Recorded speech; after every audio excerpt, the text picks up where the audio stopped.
तो बाकी राज्यों को जलाने की बात कर देंगी क्या ममता बनर्जी? संवैधानिक पद पर बैठी है, ये भूल जाएंगी क्या ममता बनर्जी? सबसे पहले एक तो मैं बात बता दूं, पूर्णिमा मिश्रा जी, 10 सालों में मैं आपको हिस्ट्री बताता हूँ कि सबसे ज्यादा रेपिस्ट की घटना अगर राज्य में हुई तो उत्तर प्रदेश में हुई है। ठीक है, ये सबको मालूम है आंकड़े साहब। मैं क्या कह रही हूँ, मेरा सवाल सुना आपने एहतेशामुल हक? मेरा सवाल सीधा सीधा है साहब, मुझे आंकड़ों में मत जाइए, वो स्क्रीन पर चला रही हूं मैं सर, वो छोड़ दीजिए ना। अब मैंने पूछा संवैधानिक पद पर बैठी हुई मुख्यमंत्री बाकी देश के राज्यों को जलाने की बात कर सकती हैं क्या? कह सकती है पूरा नॉर्थ ईस्ट जल जाएगा, दिल्ली जलेगा, मणिपुर जलेगा, असम जलेगा, फिर हेमंत बिस्वा कह देते आपकी हिम्मत कैसे हो गई असम को धमकाने की, हमको लाल आंखें मत दिखाइए। अरे हेमंत बिस्वा तो पूरे मुसलमान को चैलेंज कर रहे हैं, पूरे मुसलमान को चैलेंज कर रहे हैं। आपको उससे बड़ी तकलीफ हो रही होगी? क्यों नहीं तकलीफ हो गई? आपको उससे सबसे ज्यादा तकलीफ हो रही होगी सर। बिल्कुल तकलीफ हो रही है। कम से कम वो अपने राज्य का लॉ एंड ऑर्डर संभालने के लिए कुछ कर तो रहे हैं। ममता बनर्जी से पूछिए क्या कर रही है वो? ममता बहुत काम कर रही है, ममता बनर्जी बहुत काम कर रही है। आप तो ये मामला सीबीआई का, बातों में काम कर रही है। कलकत्ता पुलिस कमिश्नर के नाम पर रजिस्टर्ड बाइक पर घूमने बैठने वाला आरोपी, जिसको वॉलंटियर पुलिस वाला आप कहते हैं, कोलकाता पुलिस लिखा हुआ है उसकी बाइक पर साहब, आप कहते हैं बहुत काम कर रही है। सही बात है, बहुत काम कर रही है। जल्दी से भुवन भास्कर जोशी जी एक प्रतिक्रिया आपसे। ठीक है साहब, थोड़ा थोड़ा बात कर लेते हैं, पहले सबसे एक एक प्रतिक्रिया हो जाएगी। भुवन भास्कर जोशी जी, मुझे इस अप्रोच से क्लियर प्रॉब्लम है, और जितनी बार कोलकाता पर हम चर्चा करें, मैं बार बार कह रही हूं कि सियासत छोड़ दीजिए। मैं बार बार कह रही हूं तेरे राज्य में कितना, तुम्हारे राज्य में कितना, हमारे राज्य में इतना कम, तुम्हारे राज्य में सबसे ज्यादा, छोड़ दीजिए। लेकिन न्याय की बात तो करिए, लूपहोल्स की बात तो करिए, और उसमें कम से कम अपनी जिम्मेदारियों को तो मत भूलिए। आप संवैधानिक पद पर बैठे हैं, राजनीति बाद में होती रहेगी, पहले बेटियों को सुरक्षा तो दिलवाइए कम से कम। देखिए, आपने आज प्रश्न करा है पूर्णिमा जी कि आदरणीय ममता जी संवैधानिक पद पे हैं, तो मैं जवाब देना चाहता हूं वो संवैधानिक पद पे हैं, इंटरप्ट मत करिएगा। तो मैं आपसे पूछना चाहता हूं कि क्या पुष्कर सिंह धामी उत्तर प्रदेश के, उत्तराखंड के जो मुख्यमंत्री हैं वो संवैधानिक पद पे हैं?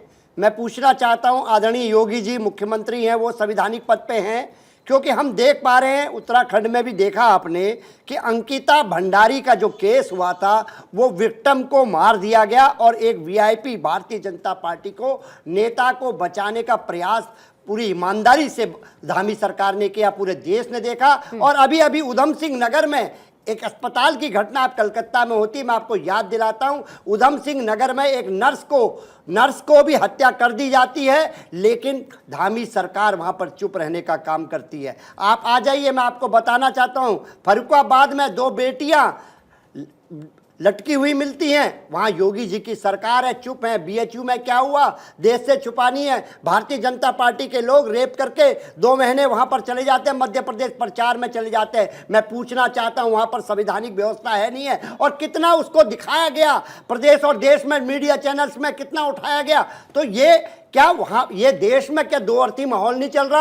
आदरणीय ममता जी के परिप्रेक्ष्य में एक अलग माहौल चलेगा, योगी जी और धामी जी के में अलग माहौल चलेगा, मणिपुर में एक अलग माहौल चलेगा क्या? मैं आपसे ये पूछना चाहता हूं कि क्या आज देश जैसे कलकत्ता को, बंगाल को दिखा रहा है, ऐसे ही क्या उत्तराखंड को, जहां घटनाएं मैंने आपको बताई है वहां पर दिखा रहा है, उत्तर प्रदेश को दिखाया, कितने दिन चली है? मुझे एक भी डिबेट में जाने का सौभाग्य नहीं प्राप्त हुआ, ना उत्तराखंड की ना उत्तर प्रदेश की। फर्रुखाबाद के मामले में जहां पर 2 लाशें, बेटी जो सहेलियां गई थी घूमने के लिए वहां पर, तो मेले में उनकी लाशें मिली, तो वहां पर चुप्पी हो गई। विजय भाई ईरान की बात करेंगे, तुरान की बात करेंगे, उन्होंने कहा है, किस संदर्भ में ममता जी ने कहा है, जिसको हाथ तोड़ मरोड़ कर पूरे देश के सामने प्रस्तुत किया जा रहा है। एक सेकंड, 10 सेकंड आप ले लीजिए। मैं आपको बताना चाहता हूं किस तरह तोड़ मरोड़ के किया जा रहा है। उन्होंने कहा है कि जिस प्रकार ये सरकार, चुनी हुई लोकतांत्रिक सरकार को भारतीय जनता पार्टी हटाना चाहती है, क्योंकि लोकतांत्रिक तरीके से हटा नहीं पा रहे हैं, तो ये पूरा खेल इस संदर्भ में है। उसी लोकतंत्र में एक सुरक्षा मिली है हर एक नागरिक को, जिसमें महिलाएं भी हैं।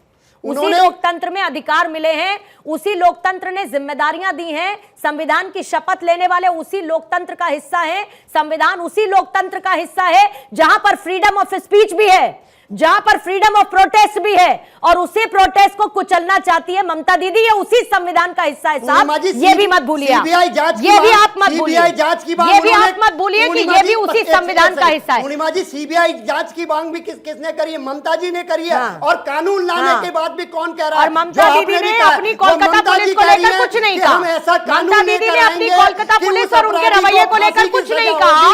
जब लेडी डॉक्टर की डेड बॉडी मिलने के बाद पहले उसको सुसाइड का रंग दिया जा रहा था, तब ममता दीदी ने कुछ नहीं कहा अपने पुलिस वालों को।